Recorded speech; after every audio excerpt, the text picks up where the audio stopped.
Mi hermano se burló de mí frente a todos, diciendo, no cualquiera aguanta una carrera de verdad en tecnología. Entonces, mi abuela se volteó hacia mí y dijo, ¿por eso tu empresa compró la suya y lo despidió? Toda la mesa se quedó en silencio. Hola, Reddit. En la cena de Pascua del año pasado, mi hermano mayor, Nate, decidió dar un espectáculo. Nada nuevo, desde que éramos niños. Nate siempre fue el más ruidoso, el autoproclamado hijo dorado, el que creía que estaba destinado a la grandeza, solo porque resolvía un cubo Rubik más rápido que cualquiera en secundaria. Cargó con ese ego hasta la adultez como si fuera un trofeo. Entró al mundo tech saliendo de la universidad, ingeniería de software, startups, títulos llamativos, y siempre soltando nombres de fundadores y CEOs. Hay que admitirlo, era bueno en lo que hacía, pero era aún mejor recordándonoslo a todos. Mientras tanto, yo elegí un camino más discreto. Estudié análisis de negocios y pasé años construyendo mi carrera en estrategia empresarial. No era nada glamoroso, pero era buena en eso, tranquilamente, con constancia. Fui subiendo. A los 29, ya dirigía adquisiciones estratégicas en una empresa tecnológica mediana pero en rápido crecimiento. A diferencia de Nate, yo no sentía la necesidad de presumir cada logro como si fuera una publicación de LinkedIn andante. Ese domingo de Pascua, estábamos todos reunidos en casa de mis papás, algunos primos, e incluso la novia más reciente de Nate, Bel o Belinda, o algo así, estaban ahí. Ella tenía una risa falsa y sostenía su celular como si estuviera pegado a su mano. El vino fluía, el jamón estaba recocido y los comentarios pasivo-agresivos ya habían comenzado antes de llegar a la ensalada.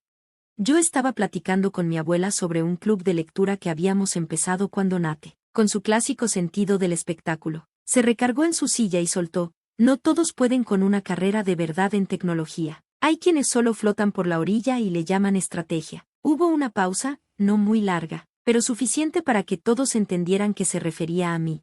Su novia se rió como si fuera lo más gracioso del mundo. Mi mamá soltó una risita nerviosa. Mi papá miró su plato como si esperara que le diera una excusa. Yo solo sonreí. Después de años de aguantar eso, ya me había acostumbrado a sus golpes bajos. Pero mi abuela, bendita sea, dejó el tenedor y se volteó hacia mí, con la calma de alguien que lo ha visto todo y no le teme a nada. Preguntó, ¿por eso tu empresa compró la suya? El silencio que siguió fue algo que jamás había escuchado en una reunión familiar. Se podía oír caer un alfiler. La sonrisa de Nate se desdibujó. El celular de Bel bajó un poco. Mi mamá parpadeó lentamente, como si no hubiera entendido bien. Verán, lo que Nate no sabía, y lo que yo no había mencionado porque de verdad no estaba buscando presumir, era que mi empresa acababa de cerrar la compra de la startup donde él trabajaba. Yo fui la líder estratégica en esa adquisición. Revisé la viabilidad del producto, los riesgos, los reportes de desempeño del equipo y aprobé los términos finales. Sí, el nombre de Nate apareció en una de las auditorías internas. No salió bien parado.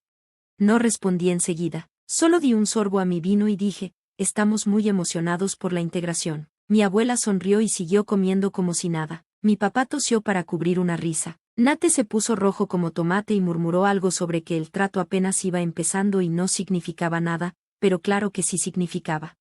Durante el resto de la cena, apenas habló, y por primera vez, no me sentí como una sombra a su alrededor. Me sentí como la tormenta que se había estado formando en silencio mientras él bailaba al sol, completamente desprevenido.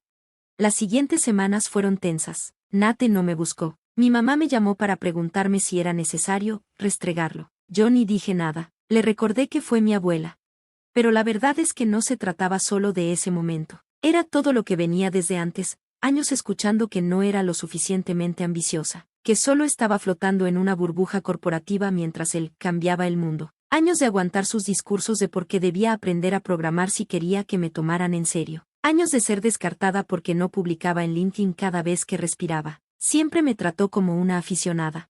Esa adquisición no fue suerte. Fueron meses de planeación, llamadas nocturnas, reportes ejecutivos, memos internos y un sinfín de revisiones. Y cuando vi su nombre en la lista de empleados, ni me inmuté, no le advertí nada, no cambié ni una sola condición. Los negocios no son personales, pero a veces son poéticos. Una semana después de que se hiciera pública la adquisición, recibí un correo de Nate. Era educado, demasiado formal y cuidadosamente medido. Hola, espero que estés bien. Me preguntaba si podríamos tomar un café algún día. Me gustaría conocer tu perspectiva sobre la nueva estructura y posibles transiciones de carrera. Leí Transiciones de carrera 2 veces. Ya sabía por recursos humanos que no lo iban a mantener en su puesto. Su equipo tenía un rendimiento bajo desde hacía más de un año, y el circuito había marcado varias posiciones como redundantes. Una de ellas era la suya. No respondí de inmediato, no porque quisiera ser cruel, sino porque necesitaba pensar. Este era el mismo hermano que le dijo a mi novio de preparatoria que yo era demasiado emocional para el mundo corporativo. El mismo que me quitó el último panecillo del plato cuando teníamos 12, solo para demostrar que podía. El mismo que decía frente a la familia que yo trabajaba en decoración corporativa, pero aún así, seguía siendo mi hermano. Al final, acepté verlo en una cafetería tranquila, a 2 cuadras de mi oficina. Se veía cansado, como si la realidad le hubiera dado un buen golpe. Ya no tenía esa postura arrogante. Se veía como un hombre que se dio cuenta de que la escalera que estaba subiendo daba a la pared equivocada. Intentó hablar de cosas sin importancia, pero la conversación no fluía. Eventualmente dijo, supongo que te tengo que felicitar. Asentí, gracias. Y luego hizo la pregunta que jamás imaginé, ¿cómo lo lograste? Sin sarcasmo, sin resentimiento, con verdadera curiosidad y, tal vez, un poco de respeto. Fue la primera conversación sincera que tuvimos en años.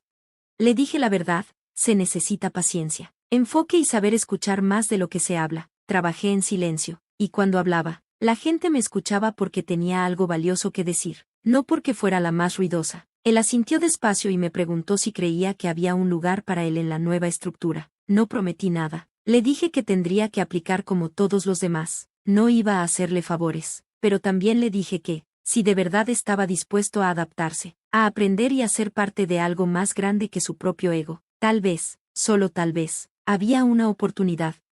Volvió a asentir. Al salir de la cafetería, no me abrazó, pero sí dijo, gracias, hermana. Esa noche, mi abuela me llamó. Nunca se mete en dramas, pero solo dijo, lo manejaste muy bien. Siempre supe cuál de los dos tenía el verdadero poder. Por primera vez en mucho tiempo, me sentí vista, no como la hermanita de Nate, no como la callada, sino como alguien que había construido algo real, fuerte y digno de respeto. Claro, nada en mi familia se mantiene tranquilo por mucho tiempo. Justo cuando pensé que Nate por fin estaba en camino a la humildad, algo pasó en la siguiente junta trimestral que lo cambió todo, y todo empezó con un solo correo reenviado.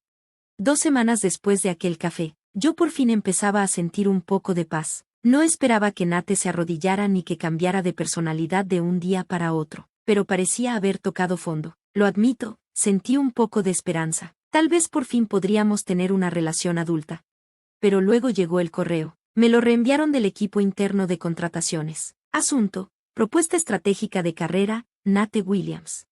Lo abrí un martes por la mañana, con mi tercer café del día. Esperaba una simple solicitud o seguimiento. En cambio, me encontré con un mensaje de 5 párrafos que parecía más una autobiografía llena de fanfarronerías que una postulación profesional. En él, Nate se presentaba no como un ingeniero despedido en busca de nuevas oportunidades, sino como un líder visionario del ámbito tech, que podía optimizar las estructuras de liderazgo y elevar el ADN innovador de la empresa. Usó palabras como sinergia, cambio de paradigma y extracción de valor tan exageradamente que sentí pena ajena.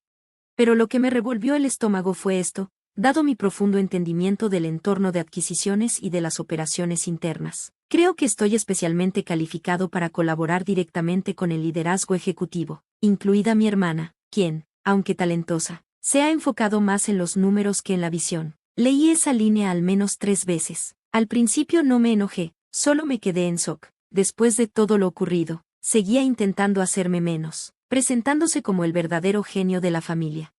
No respondí. Marqué el correo y se lo mostré a nuestro enlace de recursos humanos y al VP de operaciones, quienes tenían la última palabra en contrataciones. Me preguntaron, ¿quieres que lo entrevistemos? No, respondí, solo quiero que lo vean. Si aplica por los canales correctos, traten su candidatura como cualquier otra, pero si vuelve a usar mi nombre, tráiganmelo. Asintieron.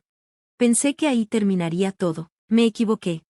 3 días después, mi mamá me llamó, molesta. Dijo que Nate le contó que yo había saboteado sus posibilidades de volver a ser contratado, usando mi posición para castigarlo por no tener éxito. Casi se me cae el teléfono.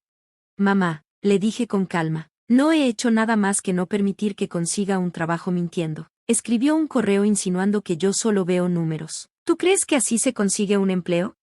No respondió. Solo murmuró algo sobre que la familia debe estar unida. Ahí entendí que no importa cuánto creciera o cuán alto llegara, Nate siempre sería Nate, y mis papás siempre serían sus alcahuetes. Pero yo ya no tenía 12 años. Ya no buscaba validación de quienes solo me veían si encajaba en su molde. Así que le dije la verdad: no soy la red de seguridad de tu hijo. He trabajado demasiado duro para lograr lo que tengo. Si Nate quiere un puesto aquí, debe ganárselo como todos los demás. Colgó con una despedida tensa. Ese fin de semana, mi abuela vino a visitarme, trajo un pay, se sentó en mi balcón y me escuchó mientras le contaba todo. No me interrumpió, solo asentía. Luego me dijo algo que jamás olvidaré: a veces la gente no quiere que tengas éxito. Quieren que te quedes en el lugar donde se sienten cómodos viéndote, debajo de ellos. Le pregunté si así se sintió criando a mi mamá y a mi tío. Sonrió, pero sus ojos estaban tristes. Supe quiénes eran desde temprano, pero también supe que no podía obligarlos a crecer. Eso es una decisión. El lunes siguiente, RH me informó que Nate había enviado su solicitud formal, esta vez sin mencionar mi nombre. Solté un suspiro de alivio. Tal vez ya había aprendido la lección, pero la entrevista no salió bien, habló demasiado. Escuchó poco y pasó la mitad del tiempo proponiendo ideas para un departamento que ni existía. Incluso se refirió a sí mismo en tercera persona. Me dijo el gerente de contratación tratando de no reírse. No seguimos adelante con su proceso. Nate no me llamó, no me escribió, ni siquiera se quejó en LinkedIn. Simplemente desapareció del mundo tech por un tiempo. Eventualmente, me enteré que consiguió un contrato freelance con una startup en Austin, de regreso al punto de partida, solo que ahora con el ego golpeado y sin red de apoyo. Mientras tanto, yo seguí creciendo. Ese otoño, me ascendieron a vicepresidenta de estrategia. Lideré 2 adquisiciones más, contraté a 3 nuevos analistas, ninguno pariente mío, y seguí en contacto con mi abuela, quien me mandaba una tarjeta escrita a mano tras cada comunicado de prensa.